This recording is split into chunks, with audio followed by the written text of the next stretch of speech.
Security. Escort her out.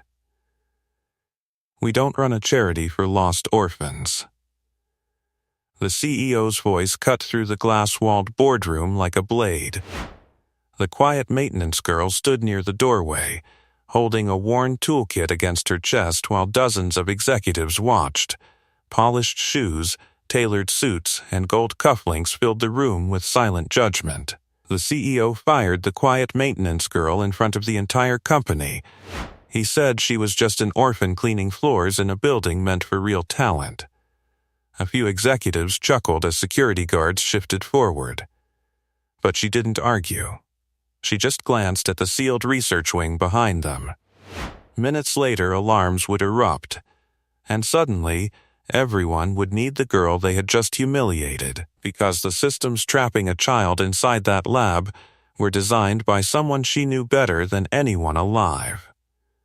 By the way, where are you watching from? Tell me in the comments below. This moment looked like a simple firing. But underneath the polished floors and towering glass walls of Hellstrom Dynamics, something far bigger had already started moving. Something none of the executives in that room could see, and the girl they had just dismissed was the only one who understood it. The room slowly settled back into silence. No one expected the maintenance girl to speak. No one expected her to move. But Arya Vale didn't look angry. She didn't plead. She simply stood there, calm in a room designed to intimidate people like her. Her uniform was plain gray, sleeves slightly rolled, the faint smell of machine oil clinging to the fabric. The toolkit in her hands looked older than most of the executives sitting around the table. Yet her eyes drifted toward the reinforced glass wall behind them, the one overlooking the robotics testing floor below. Did you not hear me? Victor Hallstrom snapped. The billionaire CEO leaned forward in his leather chair, irritation tightening his voice. You're fired. This floor is restricted. Maintenance staff don't wander into executive meetings. A guard stepped closer. Arya finally looked back at the man. For a moment, the room expected excuses. Instead, she nodded once. Understood. The simplicity of the response seemed to confuse people. Most workers begged when they lost jobs like this. Most people panicked when the most powerful man in the building humiliated them in front of the entire leadership team. But the maintenance girl didn't look broken. She looked thoughtful. Marcus Delane, the company's chief operations officer, noticed it first. Her gaze wasn't on the executives. It was still on the robotics wing. Beyond the glass wall stretched a vast laboratory floor where experimental machines rested beneath bright white lights. Robotic arms hung motionless above steel tables. Control panels blinked with quiet digital life. The research division was Hallstrom Dynamics' pride. Billions of dollars in cutting-edge automation technology lived behind that glass. And almost no one outside the engineering teams understood how it truly worked. Arya had spent months working night shifts in the service corridors beneath that very floor. Most people never noticed the hidden infrastructure running beneath a building like this. Cooling systems, power relays, backup circuits, maintenance tunnels that carried the silent heartbeat of the tower. She knew the sounds of those systems the way mechanics know the rhythm of engines. That was why something felt wrong. Even now, as executives stared at her with annoyance, she could hear it. A faint vibration beneath the polished floor. Subtle, uneven, like a machine trying to breathe through a clogged filter. Her grip tightened slightly around the metal handle of her toolkit. Victor Hallstrom misread the motion. "Oh, please," he scoffed. "Don't tell me you're about to argue about engineering systems, too." A few executives laughed again. Arya didn't respond. Because arguing wasn't the point, listening was. The vibration came again. Soft. 3 pulses. Then silence. Her mind automatically mapped the sound to the infrastructure layout beneath the robotics wing. Cooling relay channel. Sector C. That relay shouldn't be cycling like that, not during a controlled daytime test. She shifted her weight slightly. The movement caused Marcus to narrow his eyes. "What exactly were you doing up here anyway?" he asked. Victor waved a dismissive hand. "It doesn't matter. She's gone." The guard reached for the door. Arya finally spoke again. "Sir." Victor exhaled loudly. "What now?" The maintenance girl hesitated just long enough to make the room restless. Then she said quietly, "You might want to check the cooling relay under the robotics floor." A few engineers exchanged confused glances. Victor laughed outright. "You hear that?" he said, leaning back in his chair. "Now the janitor thinks she's an engineer." More laughter rippled across the table. Arya didn't react. Her gaze drifted once more toward the laboratory behind the glass. The vibration came again. Longer this time. Somewhere deep below the research wing, a system was struggling. And systems rarely struggled quietly for long. She adjusted the strap of her toolkit. "Probably nothing," she said calmly. The guard opened the door behind her. Victor gestured toward it. "Then stop wasting our time." Arya turned toward the exit. For a moment, the room relaxed. The embarrassing interruption was over. The orphan maintenance girl was leaving. But just as she stepped into the hallway, a sharp electronic alarm exploded through the building. Red emergency lights flashed across the robotics floor. And every executive in the room froze. The alarm ripped through the hallway just as she stepped outside. A piercing siren echoed across the tower, vibrating through the glass walls and polished floors. Red emergency lights began flashing over the robotics wing behind the boardroom. Inside the room, chairs scraped violently as executives stood. "What the hell was that?" Marcus barked. Victor Hallstrom turned sharply toward the laboratory floor beyond the glass. Bright red warning strobes pulsed across the machines below, painting the room in urgent color. Another alarm joined the first. Then another.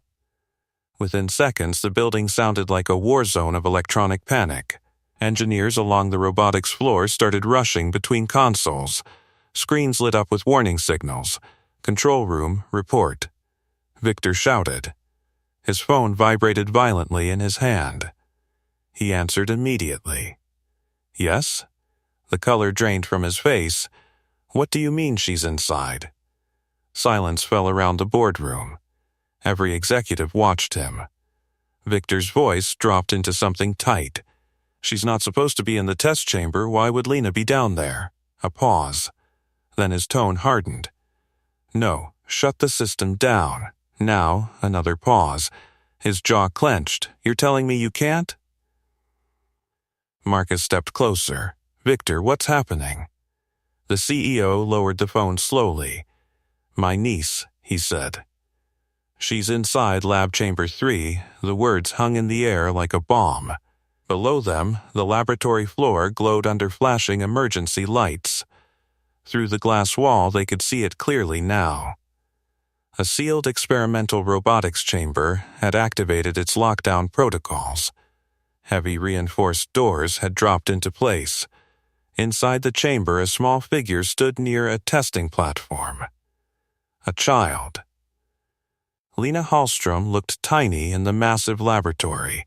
She pressed both hands against the transparent barrier separating the chamber from the observation deck. Even from several floors above, her panic was visible. Marcus turned toward the engineers sprinting across the control stations below. Override the lockdown, one of the technicians looked up helplessly. "We're trying." Victor slammed his hand against the glass wall. "Then try harder."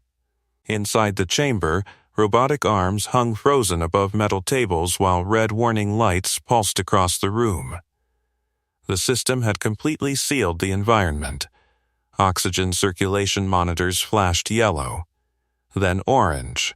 Marcus grabbed a communication tablet from the conference table. "What triggered the lockdown?" A frantic voice crackled through the device. "System cascade failure. The cooling relay glitched and triggered automated containment protocols. Victor's head snapped toward the door, toward the hallway where the maintenance girl had just walked out. For half a second, no one spoke. Then he dismissed the thought immediately. "That doesn't matter," he said sharply. "Just open the chamber. We can't." The voice on the tablet sounded near panic now. "The control architecture is running an old prototype system. None of the override codes are working." Marcus frowned. "That's impossible. We upgraded the system years ago, apparently not this section." Victor turned toward the glass again. Below them, Lena was pacing inside the chamber. She knocked weakly on the reinforced door. Marcus watched the oxygen indicator on the lab monitor drop another point. "How long until the chamber atmosphere destabilizes?" he asked. The answer came slowly. 20 minutes, maybe less. Victor's breathing became shallow. "Then open it. We're trying." But the frantic engineers below looked completely lost. Code windows flashed across their monitors. Every attempt failed. Security staff began rushing toward the robotics floor, while alarms continued screaming across the tower. Marcus ran a hand through his hair. "Who designed this system originally?" A senior engineer hesitated. "That architecture is old, pre-merger tech. I think it came from an external consultant." "Name?" "I don't remember." Victor cursed under his breath. Below them, Lena pressed her face against the glass barrier again. She was crying now. The CEO's composure began cracking. "Get someone down there," he shouted. "Break the damn door open." One of the engineers looked up from the console. "You can't break those doors. They're reinforced titanium." "If we damage the chamber while the cooling system is unstable..." He didn't finish the sentence. No one needed him to. Marcus stared at the screen, then find the override. "We're trying every command we have." Another alert flashed across the system display. Cooling relay failure escalating, containment pressure rising. Victor turned away from the glass, pacing furiously across the boardroom. His voice dropped into a whisper filled with rage. "How does a billion-dollar facility get locked out of its own systems?" No one answered. Because no one knew. Down in the hallway outside the boardroom, the maintenance girl had stopped walking. She stood quietly near the service elevator, listening to the alarms echo through the tower. Her head tilted slightly. 3 pulses again. Then a grinding mechanical vibration deep beneath the building. Cooling relay channel. Sector C. Exactly where she had heard it earlier. She exhaled slowly. "Yeah," she murmured under her breath. "That's not good." Behind her, the boardroom door burst open. Marcus Delane stepped into the hallway. His expression was tight with panic. He spotted the maintenance girl still standing there. For a moment, he hesitated. Then he asked sharply, "Did you say something earlier about a cooling relay?" She looked at him calmly. "Yeah." Marcus took a step closer. "How did you know?" Before she could answer, Victor's voice shouted from inside the boardroom. "Marcus, get back in here. We need every engineer we have." Marcus hesitated again. Then he turned back toward the room. The maintenance girl watched him go. For a moment she considered leaving. After all, she had been fired. But the alarms kept screaming, and somewhere inside that sealed chamber a frightened child was running out of air. She sighed softly, then picked up her toolkit again. "Guess I'm not off the clock yet." The maintenance girl tightened her grip on the worn metal handle of her toolkit and walked back toward the boardroom. Inside, the atmosphere had completely changed. The earlier arrogance was gone, replaced by frantic movement and rising panic. Executives crowded around screens displaying system diagnostics, while engineers shouted overlapping instructions through communication headsets. The alarms still blared through the building. Victor Hallstrom stood near the glass wall, overlooking the robotics floor. his hands pressed against the surface as he stared down at the sealed chamber. Below them, Lena was pacing faster now, her small fists tapped desperately against the transparent barrier. Marcus noticed the girl step back into the room. His eyes narrowed. "You're still here?" She glanced at the screens covering the conference table. "Yeah." Victor turned immediately.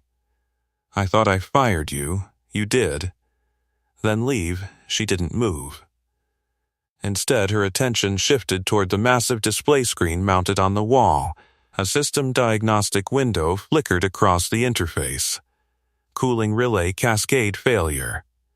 Containment protocol active. Manual override locked. Her eyes moved across the code automatically. It was old architecture, not just old, familiar. Victor slammed his fist against the glass again. "Why isn't that door open yet?" One of the engineers answered from the console.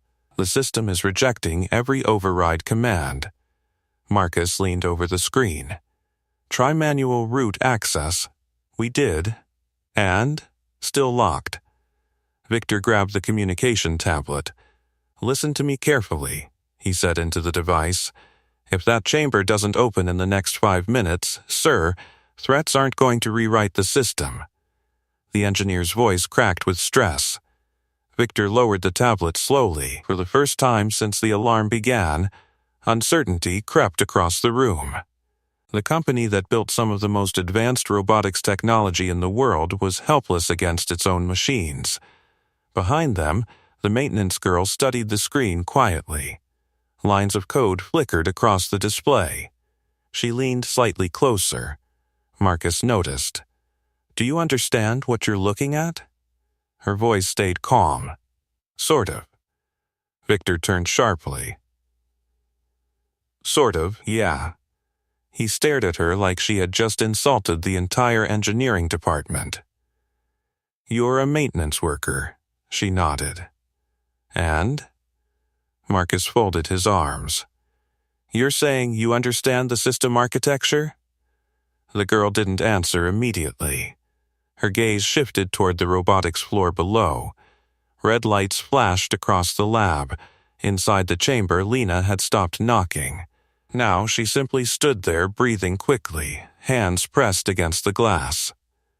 The oxygen indicator on the screen ticked down another point. Marcus saw it. "How much time do we have left?" he asked. One of the engineers answered quietly. "Maybe 15 minutes. Victor's composure cracked further. "Then open the damn door. We can't." The room fell silent again, except for the alarm and the constant mechanical hum of the building. The maintenance girl exhaled slowly. Her eyes moved back to the diagnostic display. Cooling relay cascade failure. Containment protocol triggered. She stepped closer to the screen. Victor noticed immediately. "Stop." She froze. "This is restricted equipment," he said sharply. "You don't touch anything in this room." The girl looked at him. Then at the screen. Then back at him.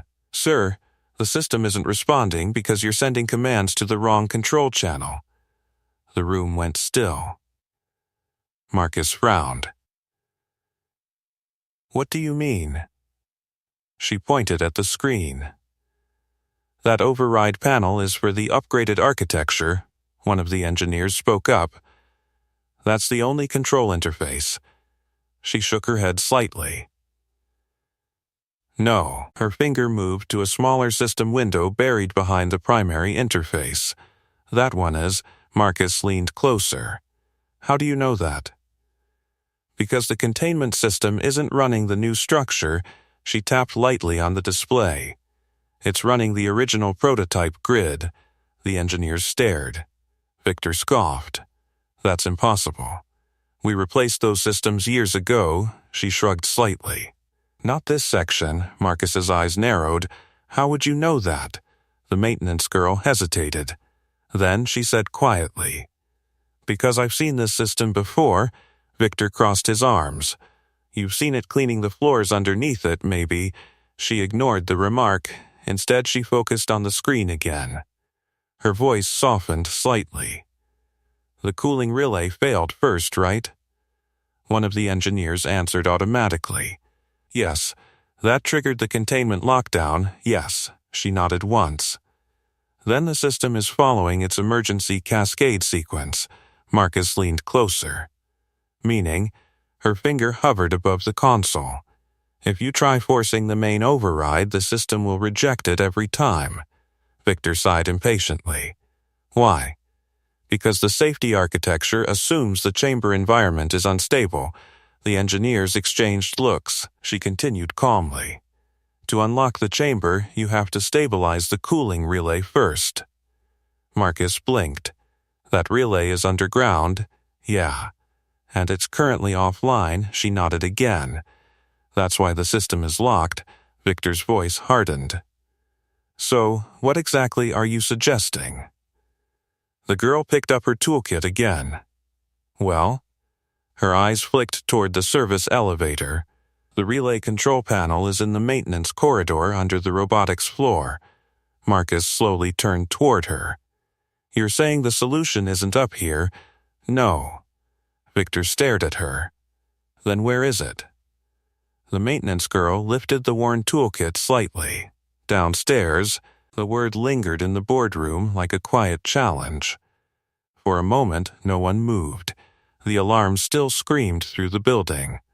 Red emergency lights flashed across the glass walls while executives stared at the maintenance girl, standing calmly beside their control screens.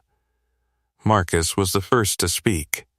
"You're saying the cooling relay can be stabilized manually?" She nodded. Victor crossed his arms tightly. "And you know this because that relay unit still uses the original thermal bypass design." Marcus frowned. "What does that mean exactly?" "It means when the cooling system overloads, it shuts down the entire relay grid to prevent structural damage." Victor gestured toward the screens. "We already know that." She shook her head slightly. "No, you know what the system is doing. You don't know how it recovers." An engineer turned slowly toward her. "And you do?" She lifted the toolkit a little. "Yeah." Victor exhaled sharply. "This is ridiculous." Below them, Lena pressed both palms against the chamber door again. Her small voice couldn't be heard through the thick glass, but her fear was visible. Marcus watched the oxygen monitor tick downward. 13 minutes. He turned back toward the maintenance girl. "If the relay resets, the containment system unlocks?" "Not immediately," she said. "But the override commands will start working again." Victor's patience snapped. "Enough." The CEO stepped forward, towering over her. "You're a janitor who wandered into a board meeting and now you think you're our systems engineer?" She didn't flinch. "No," he scoffed. "Then stop pretending." She tilted her head slightly. "I'm not pretending." Marcus noticed something strange in her tone.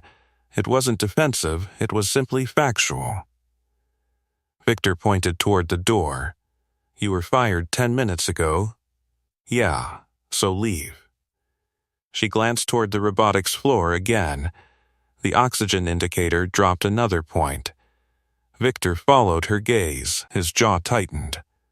Marcus spoke quietly. "What exactly would you need to stabilize the relay?" The maintenance girl looked down at her toolkit. 5 minutes. Victor laughed harshly.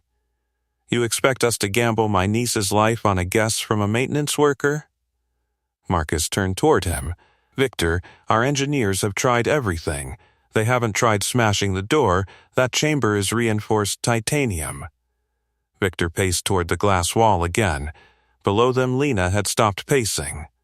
Now she sat on the floor near the chamber door, hugging her knees. Her breathing looked quick. Marcus spoke again. "If the relay resets, the system might unlock." Victor shook his head. "Might isn't good enough." Marcus lowered his voice. "Doing nothing guarantees failure." Silence filled the boardroom. Every executive stared between the sealed chamber and the maintenance girl standing quietly beside the console. Victor ran a hand across his face. "Why should I trust you?" he asked. She answered honestly, "You shouldn't." The room blinked in confusion. Victor frowned. "Excuse me?" She shrugged. "I mean, I just work here." Marcus studied her expression. It wasn't arrogance, it wasn't desperation. It was calm, like someone describing a mechanical problem instead of a life-or-death emergency.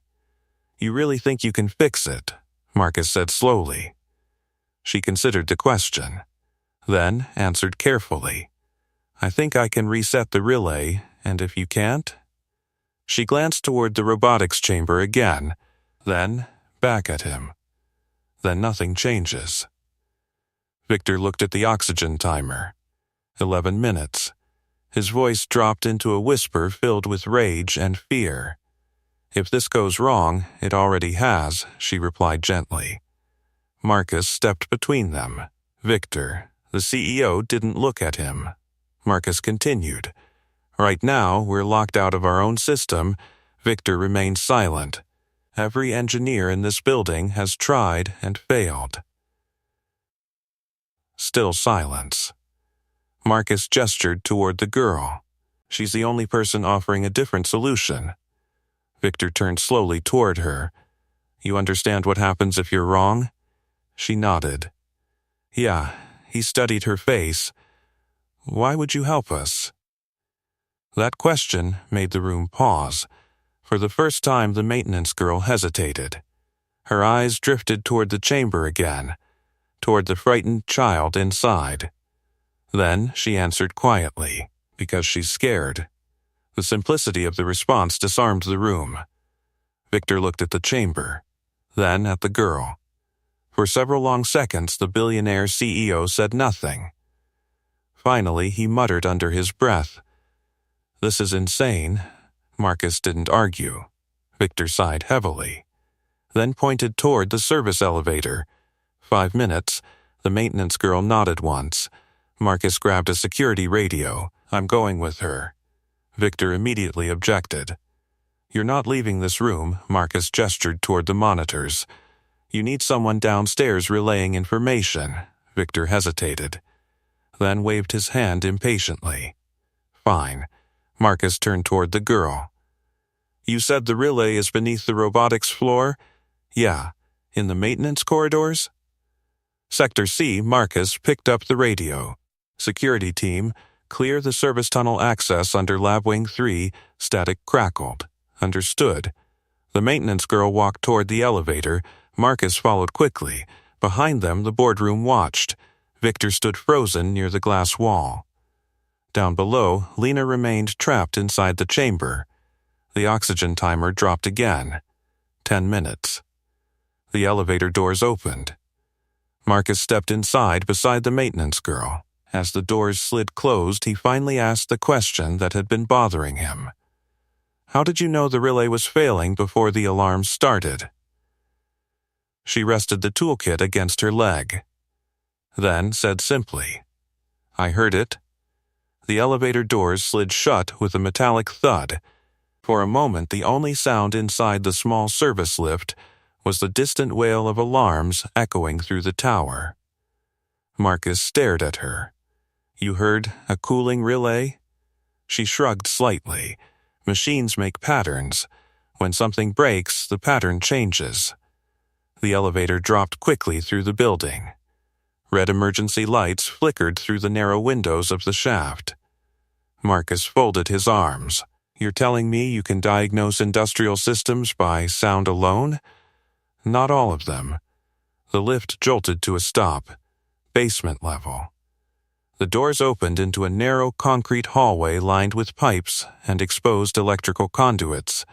The polished luxury of the executive floors vanished instantly. Down here, the building looked honest. Steel, dust, old wiring. Marcus stepped out beside her. Security guards were already clearing the corridor ahead. One of them shouted, "Tunnel access is open." The alarms sounded louder down here, echoing through the maintenance tunnels like sirens in a submarine. The girl moved forward quickly. Marcus followed. "You've worked in this section before?" he asked. Yeah. They reached a heavy metal door marked Relay Control, Sector C. The maintenance girl pushed it open. Inside, the relay chamber hummed with unstable energy. Thick cables ran across the walls into a central control unit the size of a small car. Warning lights flashed across its surface while steam hissed from overheated cooling valves. Marcus stepped inside slowly. Jesus, she walked directly toward the control panel. Yeah, it's worse than I thought. He looked around the room. How long until the relay burns out? She checked a small temperature display. About 7 minutes. Marcus pulled out his radio. Victor, we're in the relay chamber. The CEO's voice exploded through the device. Can it be fixed? Marcus looked toward her. She had already set the toolkit on the floor and opened it. Inside were carefully arranged tools, not cheap equipment. Precision instruments worn from years of use. She picked up a narrow insulated wrench. Maybe, she said. Marcus relayed the answer. Victor's voice sharpened. Maybe is not good enough. Marcus lowered the radio. Do what you can. She crouched beside the control panel and removed a small metal cover. Behind it, a tangled grid of overheating components glowed faintly red. Marcus blinked. You're not even checking the system manual? She shook her head. No time. How do you know what you're doing? She didn't look up. Same way you know where the brake pedal is in a car. Marcus frowned. That's not the same thing. Sure it is. Her hands moved confidently through the relay unit, loosening bolts and pulling aside protective panels. Steam hissed louder. The system temperature warning shifted from red to flashing crimson. Marcus checked his watch. 5 minutes. His radio crackled. Status? Victor demanded. Marcus looked toward her again. She's working. Victor didn't sound convinced. Working on what? Before Marcus could answer, the girl suddenly froze. Marcus felt his stomach drop. What happened? She leaned closer to the panel. Yeah, that doesn't sound good. She reached deeper into the relay housing and carefully rotated a small mechanical switch. The relay emitted a loud grinding vibration.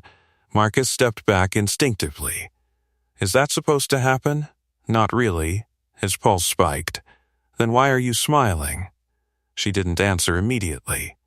Instead, she tightened another bolt and slid a small metal rod into a side channel. The grinding noise stopped. The relay hum stabilized slightly. Marcus stared. You're stabilizing it temporarily. He grabbed the radio again. Victor, the relay's responding. Upstairs, the boardroom erupted in noise. What do you mean responding? Victor demanded. Marcus glanced at the panel. Temperature dropping, the CEO's voice sharpened with sudden hope. Then the containment system should unlock. She shook her head. Marcus relayed the motion. Victor's voice exploded again. What now? She spoke calmly. The relay was only the first problem. Marcus blinked. What? She wiped a thin layer of oil from her fingers. When the relay failed, the system triggered its cascade protocol. Marcus felt dread creeping back. And that means the chamber locks won't respond until the main power grid resets. Marcus stared at her. You're saying the engineers upstairs still won't be able to open the door? Not yet. The radio crackled with Victor's voice. Explain. Marcus gestured toward the device. She leaned closer. The system is protecting itself, she said calmly. It won't unlock until it believes the entire infrastructure is stable again. Victor's breathing sounded sharp through the radio. How long will that take? She glanced at the relay panel. 10 minutes. Marcus checked his watch again. 4 minutes of oxygen remained. He swallowed hard. That's not enough. She nodded. I know. Victor's voice turned dangerous. Then what's the solution? The maintenance girl stood up slowly and closed her toolkit. Her expression remained calm. There's another override. Marcus looked at her. Where? She pointed toward the ceiling. Inside the chamber control grid. Marcus blinked. That's inside the robotics lab, yeah. He realized what she meant. You're saying someone has to go up there. Not just up there, she corrected gently. They have to enter the containment system manually. Marcus felt a cold wave of realization. That's impossible. She lifted the toolkit again. Not if you know the access tunnels. Victor's voice came through the radio again. What tunnels? The girl glanced at Marcus, then answered quietly. The maintenance ones your engineers don't know about. The relay chamber fell quiet except for the steadier hum of the cooling system. Marcus stared at her as if the words needed time to settle into reality. You're telling me there's a way into the containment grid from the service tunnels? She nodded once. Yeah. He ran a hand over his face, trying to process the idea. Why weren't we told about these tunnels? She adjusted the strap of her toolkit. They're not meant for executives. Upstairs, Victor's voice exploded through the radio. What tunnels? Marcus lifted the device again. She says there's a maintenance access route into the chamber's control grid. The silence on the other end lasted several seconds. When Victor spoke again, his voice had lost some of its earlier certainty. Why would we design something like that? The girl answered calmly. For emergencies. Marcus looked at her. Then why don't our engineers know about it? She hesitated. Because the answer wasn't technical. It was political. Finally, she said quietly, because the system predates the current engineering teams. Marcus frowned. How old is this architecture? About 15 years, that's before the merger. Yeah, Marcus's mind raced. Who built it? She didn't answer right away. Instead, she walked toward a narrow metal ladder at the back of the relay chamber.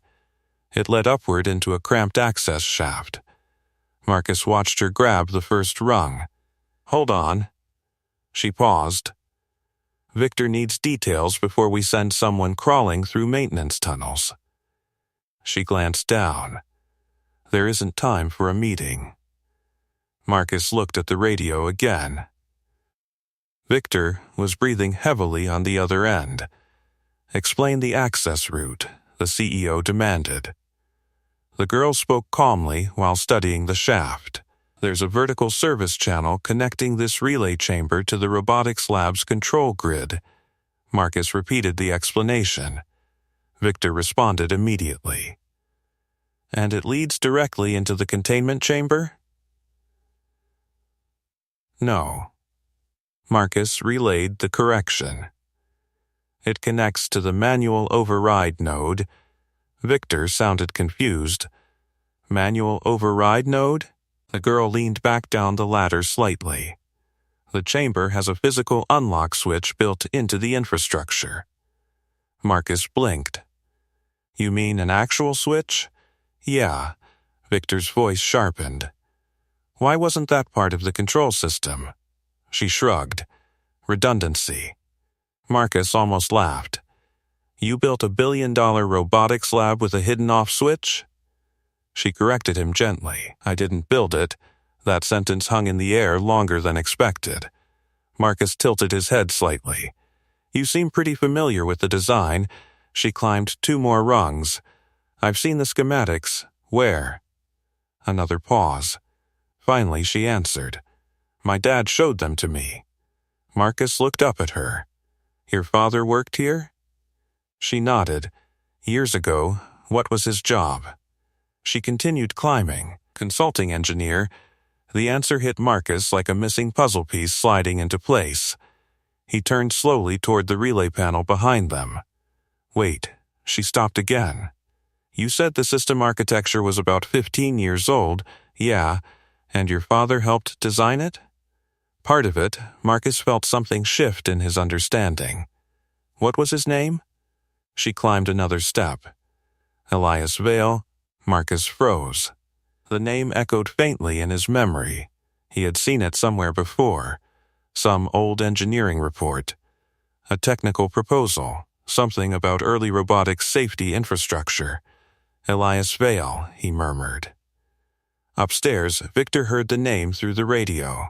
For the first time since the crisis began, the CEO went completely silent. Marcus noticed. You know the name?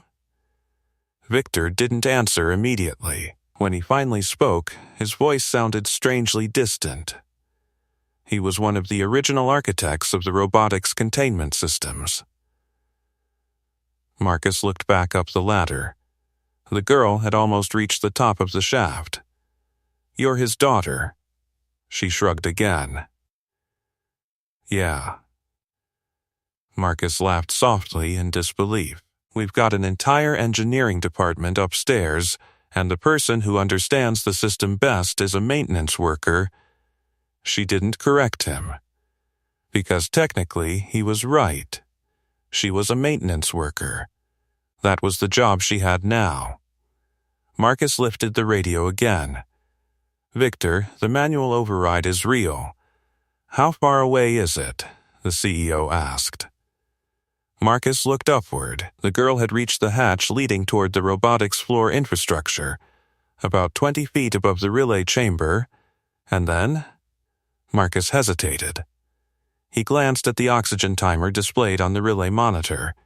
3 minutes. His throat tightened. And then someone has to crawl through the control grid above the chamber. Victor's voice dropped to a whisper. Is it safe? Marcus looked up. She was already opening the hatch. Probably not, she said calmly. Marcus relayed the answer. The silence from the radio lasted longer this time. Finally, Victor spoke again. Do it. Marcus looked up at her. You heard him. She nodded.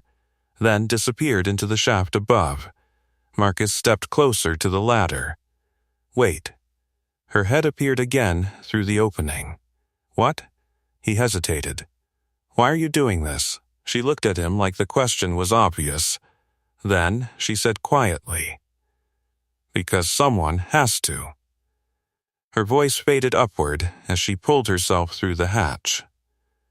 Marcus stood at the base of the ladder staring into the narrow shaft, listening to the faint metallic sounds of her moving above the ceiling of the relay chamber.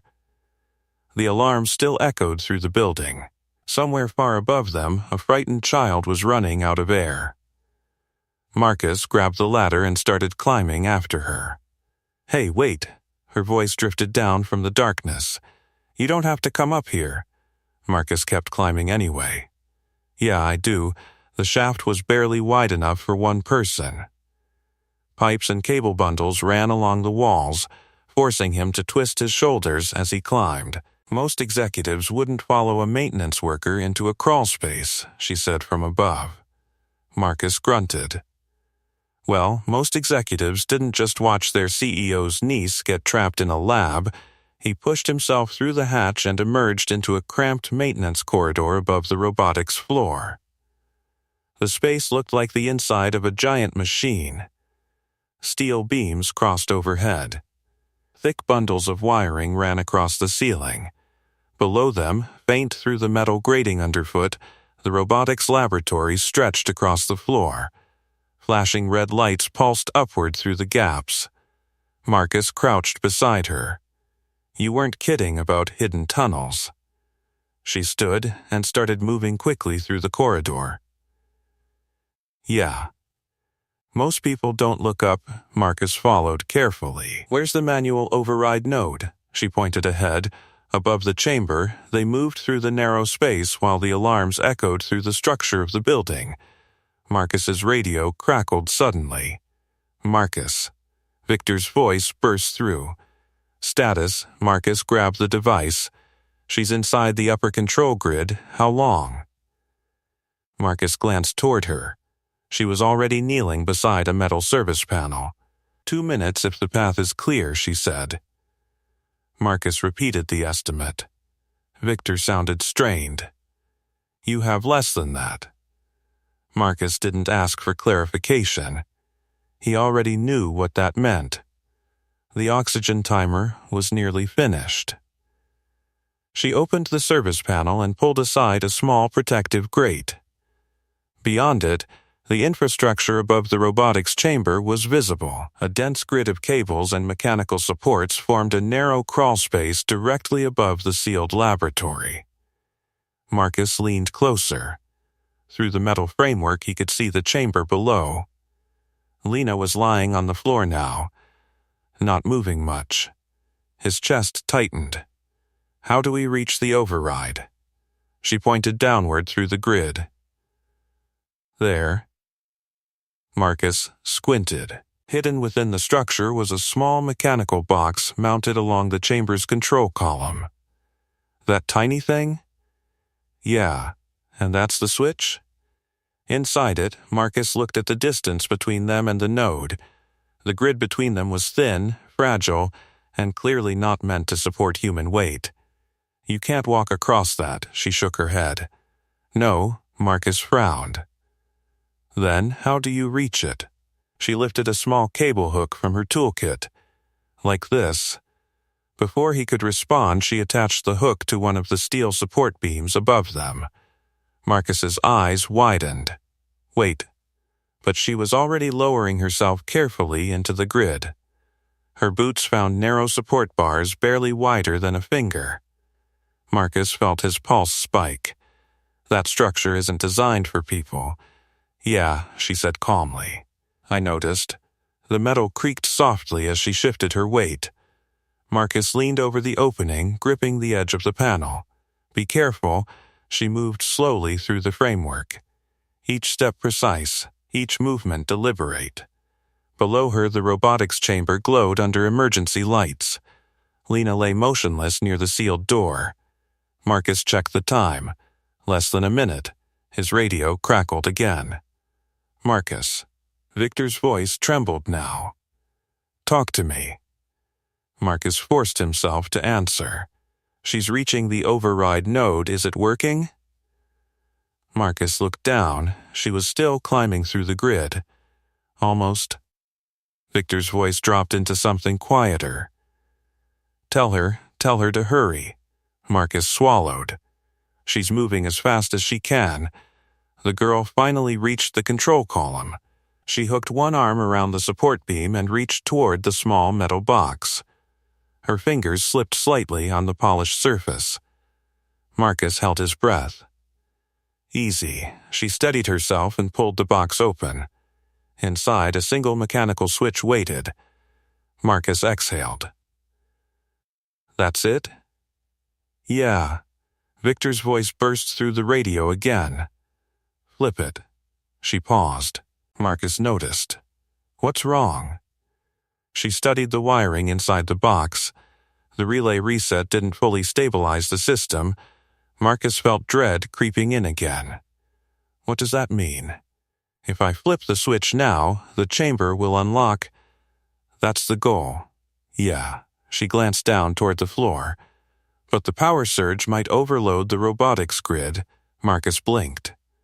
You're saying the machines could activate? Possibly. His stomach dropped. And Lena is right next to them.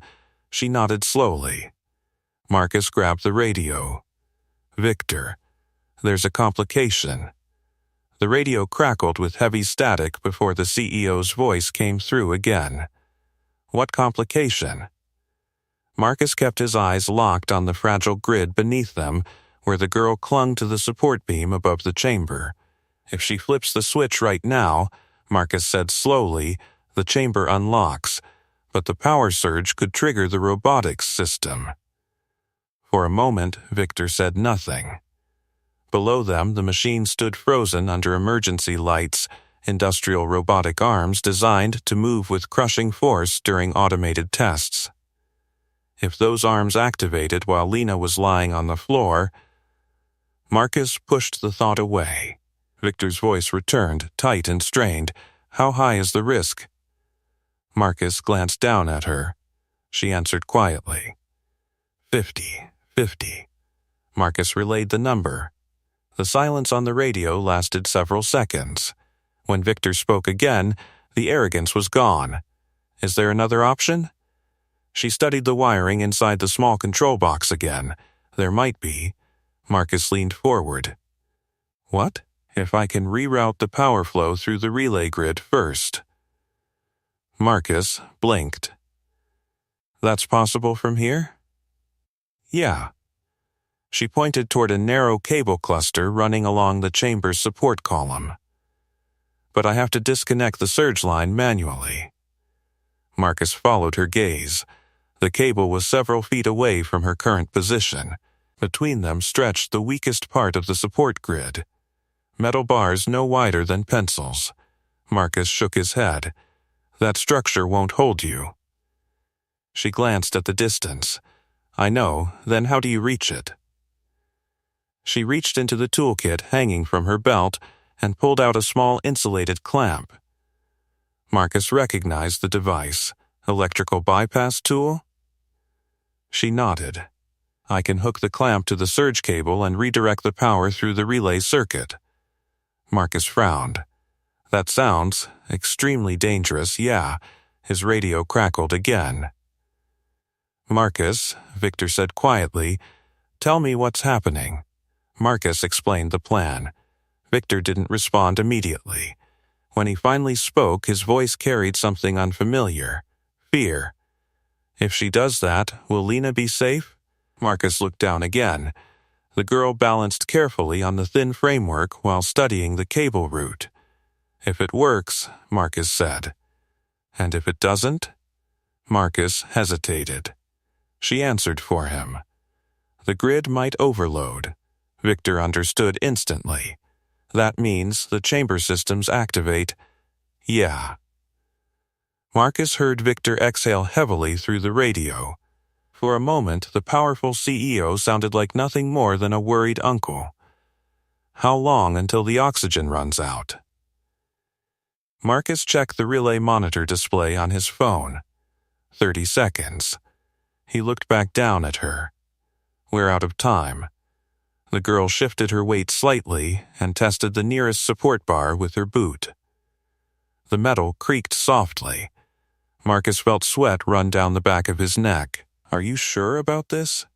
She glanced up at him. No. That answer somehow made the moment more honest. Below them, Lena stirred weakly on the chamber floor. Marcus tightened his grip on the edge of the opening. Can you reach the cable? Barely. And once you clamp it? The surge should divert through the relay circuit instead of the robotics grid. Marcus nodded slowly. That stabilizes the chamber. Yeah, and then you flip the switch. Exactly. Marcus lifted the radio. Victor, she's about to try. The CEO didn't answer right away.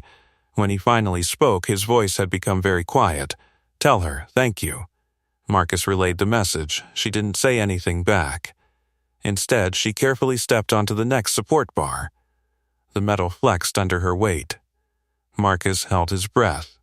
Easy. She reached for the next beam. Another creak echoed through the grid. Below them, the chamber lights flickered again.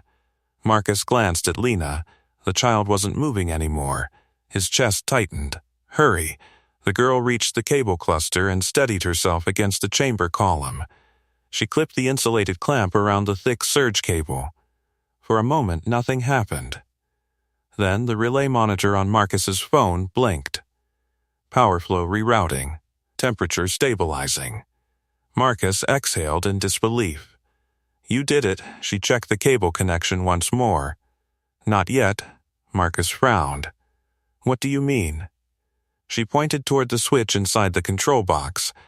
The chamber still needs to be unlocked. Marcus grabbed the radio. Victor. The surge is diverted. The response came instantly. Open the chamber. Marcus looked down at her. She repositioned herself beside the control box again. One hand gripping the beam, the other hovering over the switch. She glanced at Marcus. Ready? He nodded. Ready.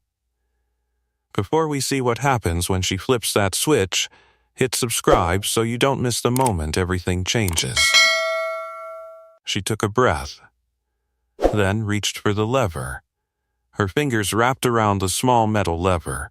For a split second, the entire world seemed to hold its breath. Marcus leaned forward over the opening. every muscle in his body tense as he watched her grip the switch inside the control box. "Is the surge still stable?" he asked. She glanced at the clamp attached to the cable. The insulated bypass tool hummed faintly. "Yeah."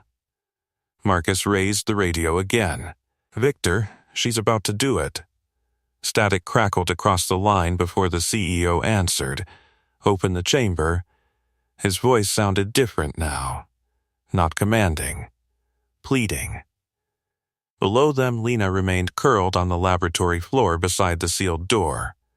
The emergency lights reflected across the glass walls of the chamber while the machines around her stood frozen like silent giants. Marcus felt his throat tighten. "Do it," he whispered. She nodded once. Then she pulled the lever. For half a second nothing happened. Then the entire chamber shuddered. A deep mechanical thud echoed through the structure as the containment locks disengaged. Marcus's radio exploded with voices from the boardroom. "The override is responding. Pressure levels stabilizing. Door mechanisms activating." Marcus looked down again. The massive reinforced chamber door began to unlock. Steel bolts slid back into the wall with heavy grinding sounds. Marcus exhaled in relief.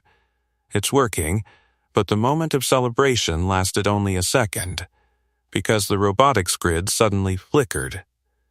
Marcus's eyes snapped upward. What was that? She looked at the cable clamp. The surge line pulsed once. Then again, the diverted power struggled to stabilize inside the relay system. Marcus felt dread creep back into his chest. "Tell me that's normal." She didn't answer immediately. Instead, she watched the wiring carefully. The clamp vibrated. Then suddenly, one of the robotic arms inside the chamber twitched. Marcus froze. Oh no. Below them, a massive steel arm slowly rotated above one of the workstations. The emergency power grid had partially activated the robotics system. Marcus grabbed the radio. "Victor, the machines are powering up." The response from upstairs was immediate chaos. "What do you mean powering up?" "The grid is rebooting." Marcus looked back down.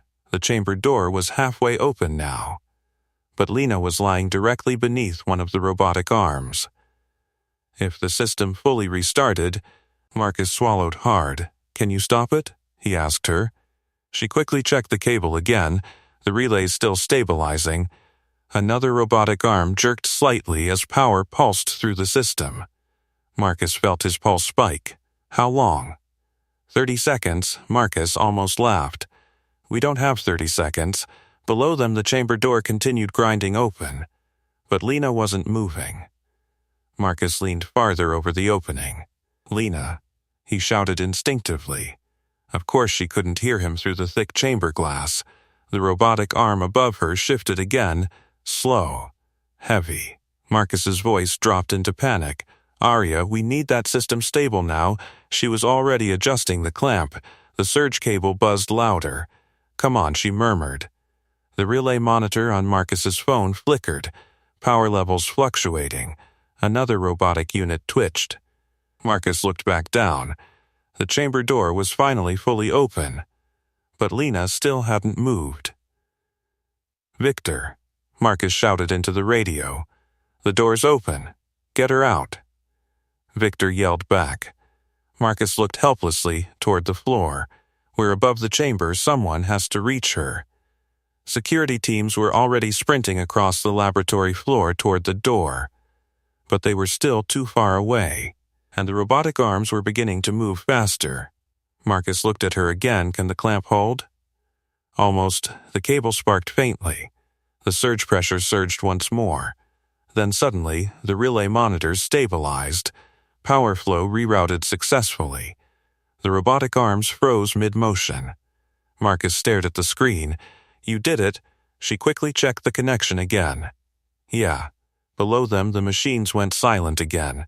Security officers burst through the chamber doorway seconds later. Marcus leaned over the opening.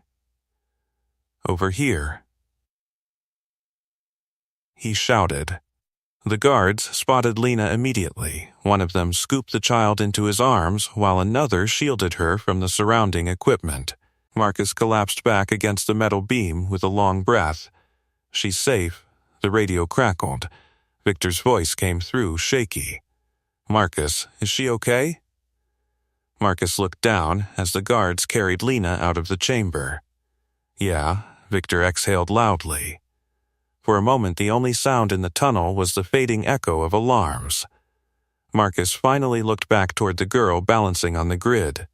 "You should probably climb back up before that structure gives up."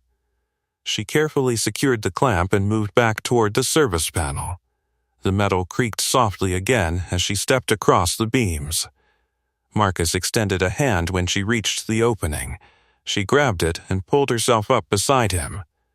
For a few seconds, neither of them spoke. Then Marcus laughed softly. "You know something?" She tilted her head. "What?" He shook his head in disbelief.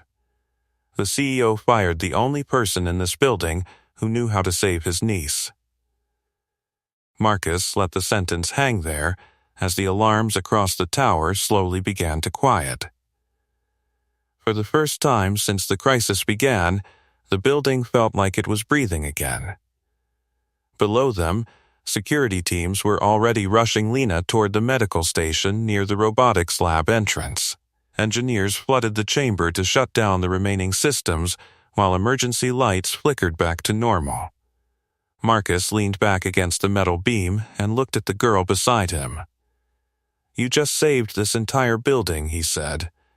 She wiped a streak of machine oil from her hands with a rag from her toolkit. "I fixed a relay." Marcus laughed softly. "That's not how the people upstairs are going to see it." His radio crackled. "Marcus." Victor's voice was steadier now, but the weight in it hadn't disappeared. Marcus grabbed the device. "She's safe." There was a pause. Then Victor asked quietly, "And the system?" Marcus looked toward the grid where the clamp still held the surge cable steady.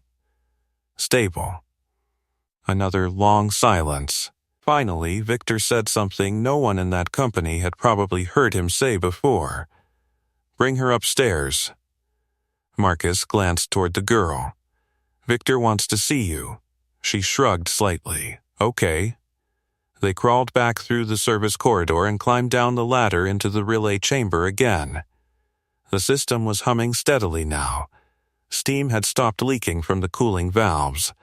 Marcus checked the monitor. All systems normal. He looked at her again. "You know every engineer upstairs is going to want to ask you 1,000 questions." She closed her toolkit calmly. "They should ask my dad." Marcus hesitated. "He's gone, right?" She nodded once. "Yeah." The elevator ride back up felt strangely quiet compared to the chaos earlier. The alarms had stopped.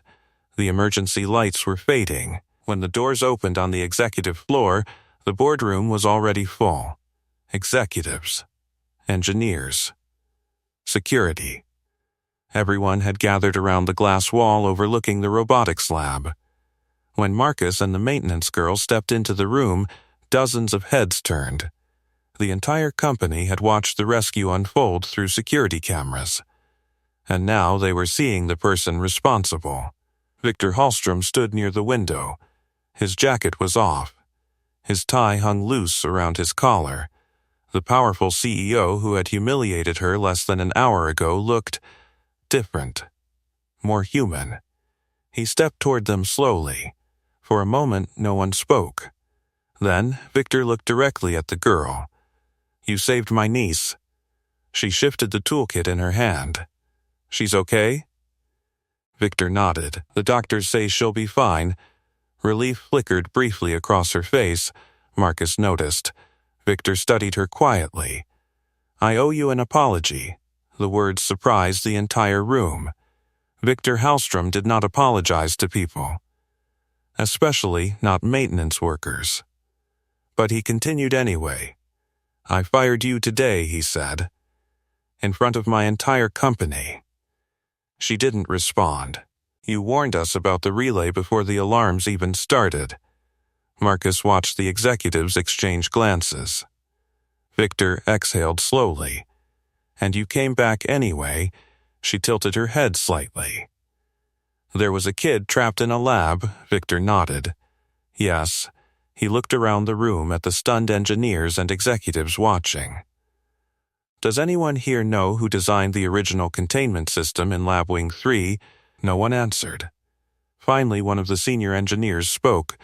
I believe it was Elias Vale. Victor turned back toward the girl. And who is Elias Vale? She answered simply. My dad. A ripple of realization moved across the room. Marcus saw several engineers suddenly stiffen. One of them whispered to another. Wait, Vale designed the entire safety architecture. Victor nodded slowly.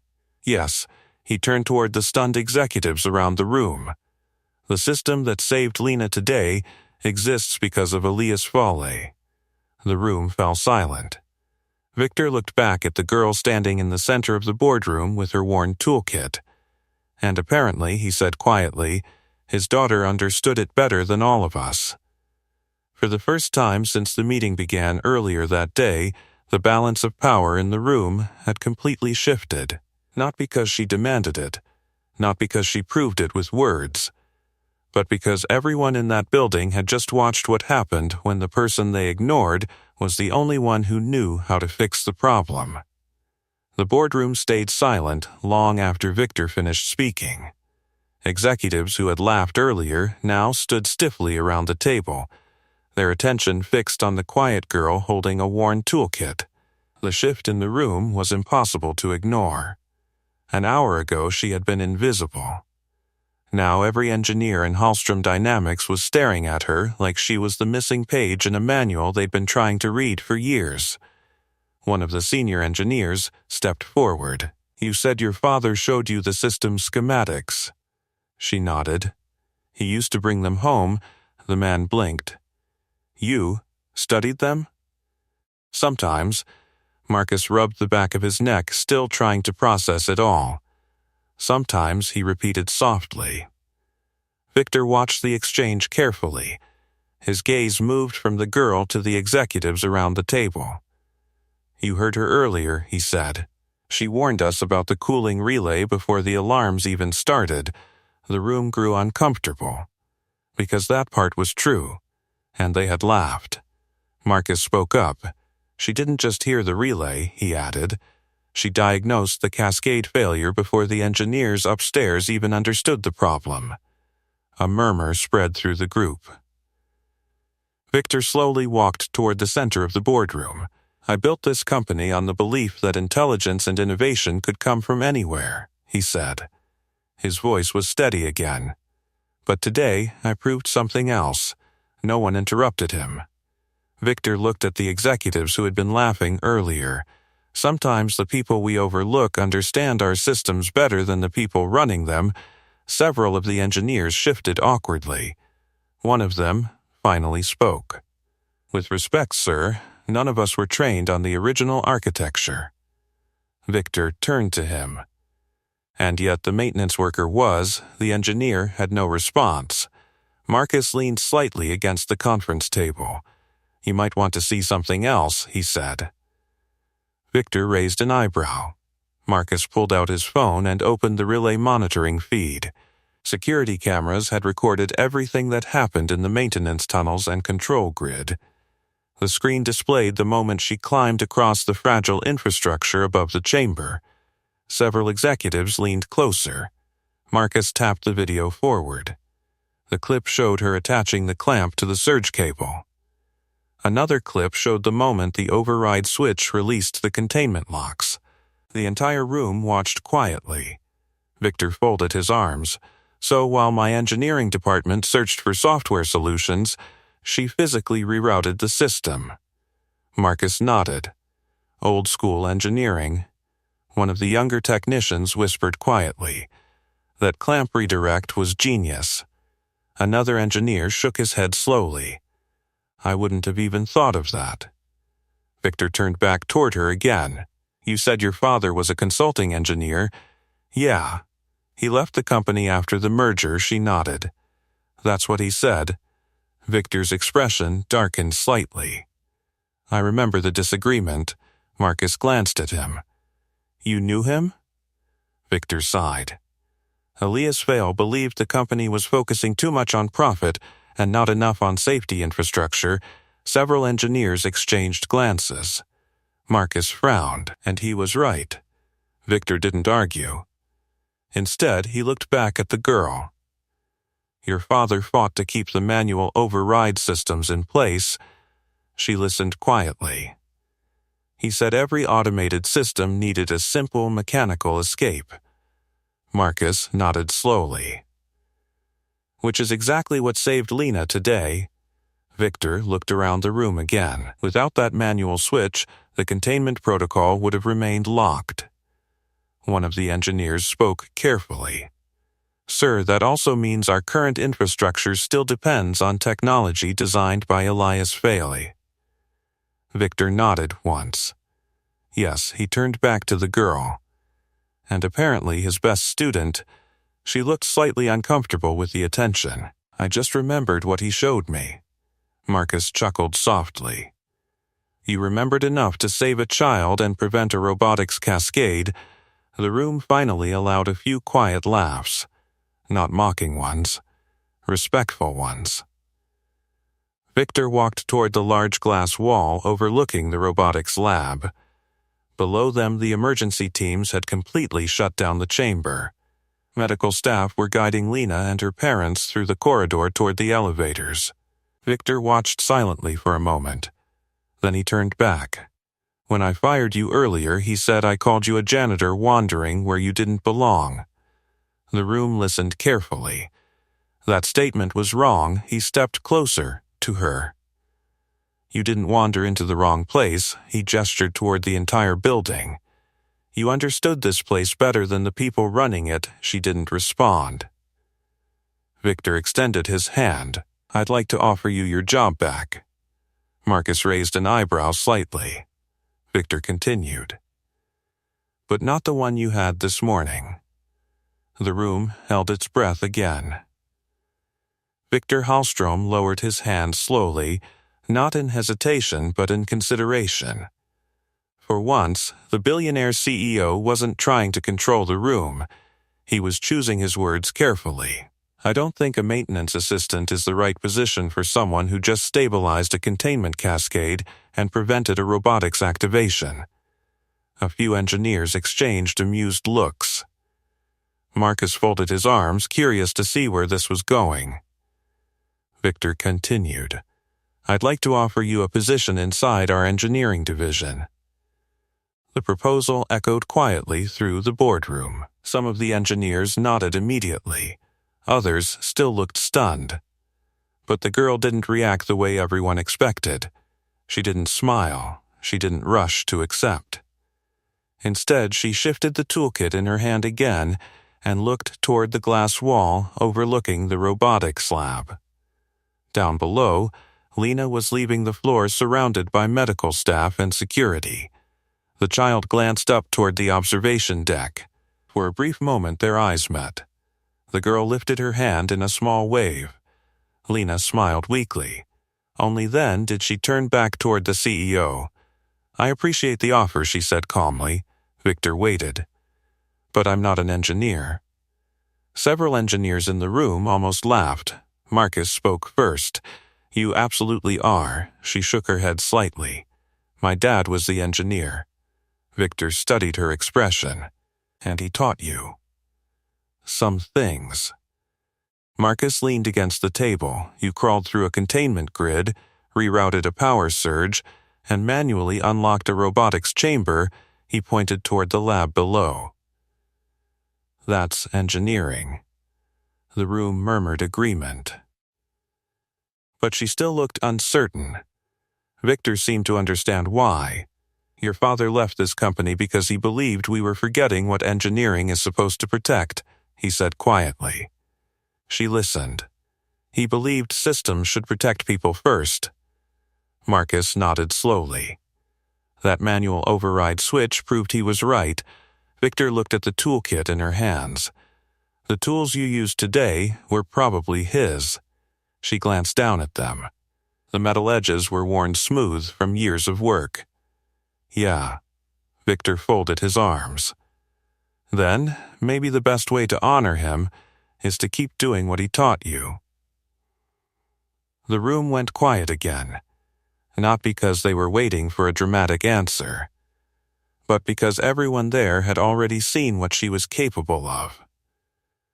She looked around the boardroom. The same executives who had laughed earlier were now watching her with genuine respect.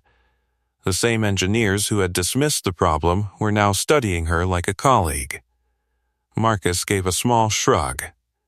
You don't have to decide today. Victor nodded. But the offer stands. She thought about it for a moment. Then she gave a small nod. Okay. The room relaxed slightly. Marcus grinned. Welcome to engineering. She lifted the toolkit slightly. I'm keeping these, though. Victor smiled faintly. Good.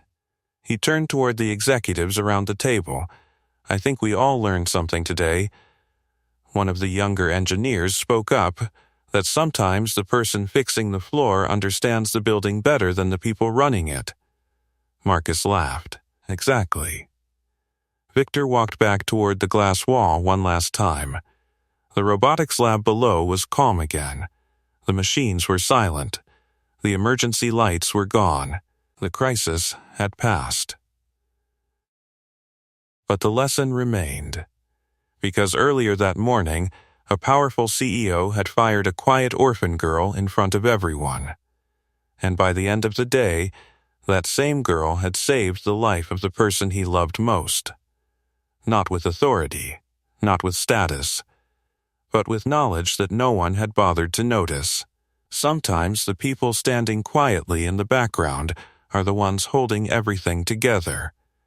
And sometimes the loudest mistake a leader can make is underestimating the quiet ones.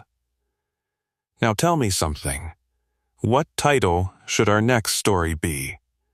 Subscribe and don't miss our next story. They mocked the quiet mechanic at the airport until the plane's engine failed. Trust me, you'll feel it, and tell me in the comments, what injustice should we tackle next?